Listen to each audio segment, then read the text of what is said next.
কুমিল্লা ৯ লাকসাম মনোহরগঞ্জ আসনে বিএনপির মনোনয়ন প্রত্যাশায় নমিনেশন পেপার সংগ্রহের মাধ্যমে আলোচনায় ঝড় তুলেছেন বিশিষ্ট শিল্পপতি ও সমাজসেবক আলহাজ নাসির উদ্দিন মজুমদার।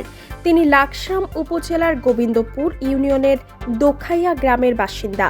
নিজ গ্রাম দোখাইয়া ও লাকসাম পৌরসভায় ধর্মীয় শিক্ষা প্রতিষ্ঠার মাধ্যমে ইতিবাচক ভূমিকা পালন করে যাচ্ছেন। দানবীর ও সমাজসেবক হিসেবেও তিনি বহুল পরিচিত। নাসির উদ্দিন ফাউন্ডেশনের মাধ্যমে লাকসাম ও মনোহরগঞ্জে তিনি গরিব ও অসহায়দের মাঝে দীর্ঘদিন যাবৎ বিভিন্নভাবে সহযোগিতা করে আসছেন।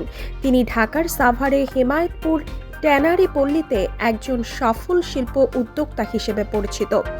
গত ২২ ডিসেম্বর ২০২৫ সকালে লাকসাম উপজেলার সহকারী রিটার্নিং কর্মকর্তা গাজালা পারভিন রুহির নিকট হতে নাসির উদ্দিন মজুমদারের পক্ষে মনোনয়নপত্র সংগ্রহ করেন মাহমুদুল্লাহ।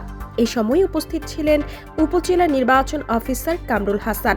নাসির উদ্দিন মজুমদারের পক্ষে উপস্থিত ছিলেন মাওলানা মাহমুদুল্লাহ, মাওলানা আবু ইউসুফ, মোহাম্মদ আব্দুল কাইয়ুম কাইফ, জাফর আহমেদ, হেলাল সরকার প্রমুখ।